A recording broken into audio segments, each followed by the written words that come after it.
If you've ever thrown out a moldy loaf without a second thought, this is why that instinct would have gotten your ancestors killed 10,000 years ago, and ignoring it could have killed them just as fast. Ancient food storage was never the tidy survival story you were taught. It didn't just keep people alive between harvests, it was a gamble, run every season, in every settlement. And by the end of this video, you'll know exactly how that gamble worked, from the first sealed grain pit to the moment archaeologists realized storage killed almost as often as it saved. Here's the story you've probably absorbed without ever being told it directly. Ancient humans, through trial and error over thousands of years, cracked the code on food preservation. Salt drew the moisture out. Smoke sealed the surface. Drying stopped decay in its tracks. Fermentation somehow made food last longer instead of rotting faster. And once they figured out these tricks, the story goes, starvation stopped being the constant threat it once was.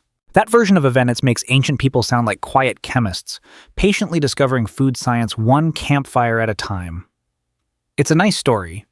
It's also missing the part where a startling number of those same techniques were, at various points, actively poisoning the very people they were supposed to feed. And the reason takes us into the exact conditions those preservation methods create. Conditions that turn out to be far more dangerous than plain old rot. Food doesn't spoil because nature is being cruel.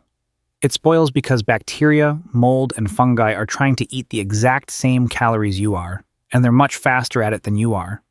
Fresh meat left in open air becomes a bacterial buffet within hours. Grain left damp grows mold within days. Every ancient preservation method, salting, smoking, drying, fermenting, burying, was really an attempt to make food inhospitable to those competing organisms before they could spoil it first. But here's the complication the tidy version skips. The conditions that stop one organism from growing are often exactly what lets a far more dangerous one thrive. Sealed, buried, oxygen-starved storage, the kind found across Neolithic Europe, does stop most surface bacteria and mold. It also happens to be the favorite environment on Earth for Clostridium botulinum, the bacterium behind the most lethal toxin known to science. Seal food away from air to protect it, and you may have just built a botulism factory instead. Archaeologists have excavated grain storage pits across Neolithic Britain and continental Europe. Underground chambers lined with clay or straw and sealed tight after harvest, sometimes for months. These pits worked. They kept grain viable through brutal winters when nothing else could. But residue analysis on some of these pits has turned up fungal contamination, aflatoxins produced by molds that thrive in exactly this kind of humid, sealed darkness. Toxins now linked to liver failure and cancer in people who unknowingly still eat contaminated grain today. Salting has the same hidden catch. Salt draws water out of meat, and low moisture does slow bacterial growth.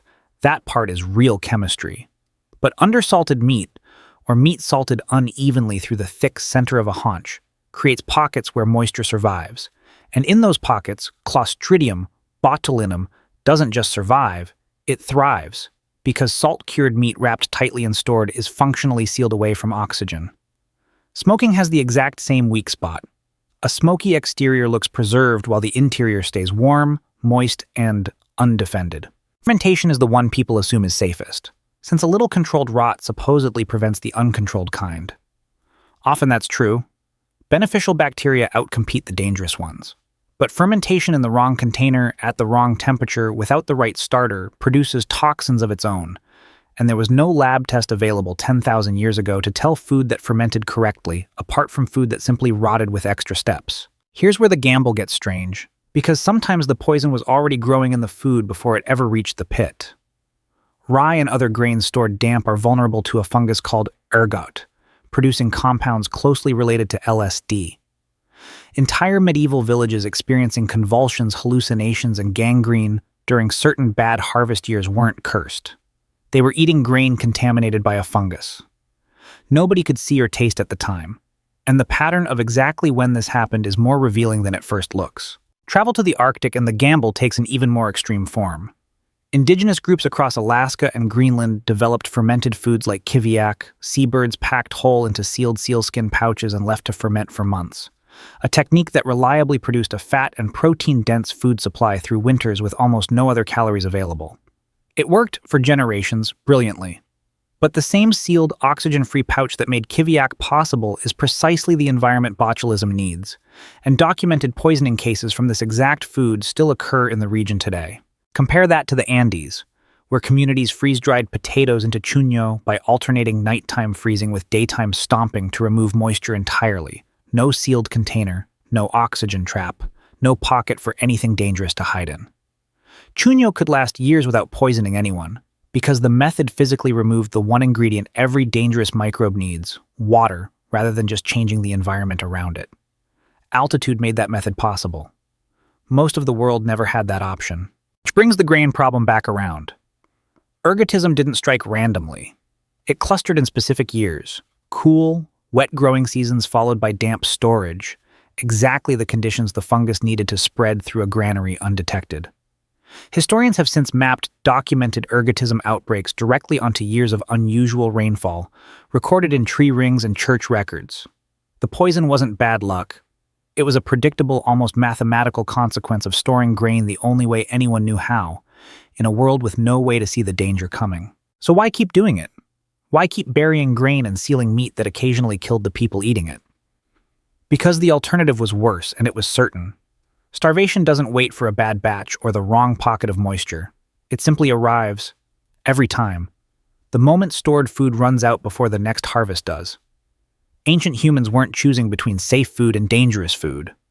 They were choosing between a probability of poisoning and a certainty of starving, and that is barely a choice at all. That impossible math is very likely why your own body carries the instincts it does. The reflexive disgust you feel at certain smells, at slimy textures, at the specific sourness of spoiled dairy, isn't random squeamishness.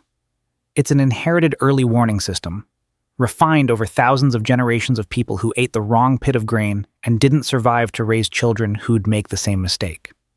Every wince you feel opening old leftovers is a message passed down from ancestors who paid for that information with their lives. It's also almost certainly where a huge number of food taboos actually came from. Rules against eating certain meats undercooked, restrictions on which foods could be stored together, entire religious calendars dictating exactly when preserved food could and couldn't be eaten, dismissed today as superstition. But layered on top of the biology, those rules look less like arbitrary ritual and more like inherited food safety protocols, encoded in religion and custom because that was the only storage system ancient societies had for information that could otherwise only be learned by dying. And the scale of this gamble wasn't small.